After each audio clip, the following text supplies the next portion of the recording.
नमस्कार, मैं हूं आपके साथ अभिषेक पुंडी।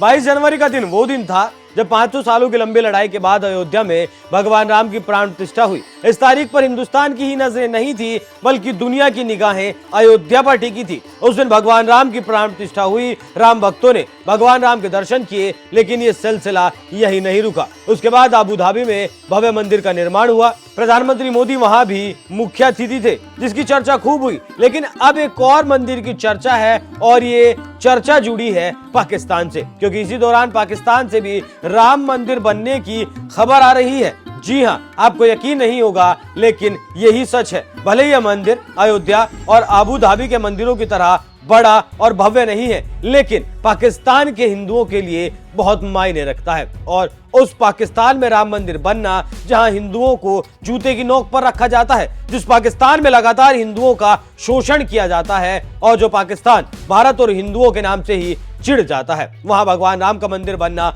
अपने आप में बहुत बड़ी बात है। माखन राम जयपाल नाम के शख्स ने इस मंदिर की जानकारी दी है। माखन राम जयपाल के मुताबिक सिंध प्रांत के इस्लाम कोट में करीब 200 साल पुराना राम मंदिर है। आसपास की हिंदू आबादी के लोग यहां आकर पूजा अर्चना करते हैं। यह पाकिस्तान का अकेला हिंदू मंदिर है जहां बाकायदा पूजा होती है। इस मंदिर की इमारत काफी पुरानी होने की वजह से जर्जर हो चुकी है। ऐसे में अब इसके बराबर में ही नए मंदिर की इमारत का निर्माण किया जा रहा है। इस नई इमारत को बाबर और जुल्फिकार नाम के दो मुस्लिम युवक तैयार कर रहे हैं। माखन राम के मुताबिक ये खुद में एक बड़ी बात है कि इस मंदिर में जितना भी निर्माण हो रहा है वो सब मुस्लिम समुदाय के लोग ही कर रहे हैं। वो मजदूर हो या फिर मिस्त्री हो या फिर कोई और कारीगर हो। और इन सब ही की मेहनत को देखते हुए उम्मीद है अगले 6 महीनों के भीतर ये मंदिर बनकर तैयार हो जाएगा। इस मंदिर के तैयार हो जाने के बाद पुराने मंदिर में रखी मूर्तियां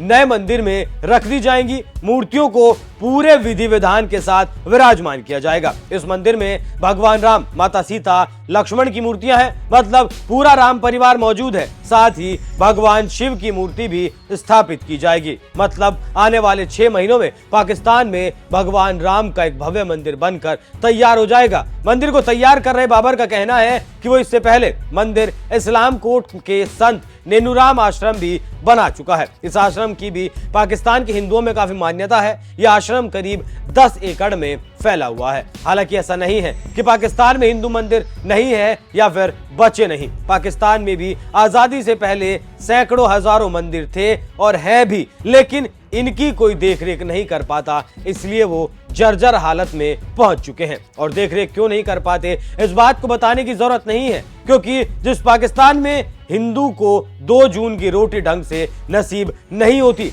वहां मंदिरों की आखिर कौन हिफाजत करेगा। आजादी के वक्त पाकिस्तान में हिंदुओं की आबादी 20% से कुछ ज्यादा थी, लेकिन साल 1988 आते आते ये आबादी 1.6% रह गई। उसके बाद 2017 की जनगणना बताती है कि पाकिस्तान में हिंदुओं की आबादी मात्र 2.14% बची हुई है। तो पाकिस्तान में मौजूदा वक्त में सिर्फ 45 लाख हिंदू बचे हैं। पाकिस्तान के ह्यूमन राइट कमीशन पाकिस्तान की एक रिपोर्ट की माने तो पाकिस्तान में हर साल करीब 1000 से ज्यादा लड़कियों का जबरन धर्मांतरण करवा दिया जाता है। इनमें ज्यादातर बच्चियों की उम्र 14 से 20 साल के बीच होती है। कई रिपोर्ट्स दावा करती हैं कि पहले इन बच्चियों को अगवा किया जाता है और फिर इन्हें धमका डरा कर कि धर्म बदलवा दिया जाता है और फिर किसी भी मुस्लिम से उसका निकाह पढ़वा दिया जाता है। तो जिस पाकिस्तान में हिंदुओं की हालत हो, वहां भगवान राम का मंदिर बनना अपने आप में वाकई में बहुत बड़ी बात है। लेकिन जैसे पाकिस्तान में भगवान राम का मंदिर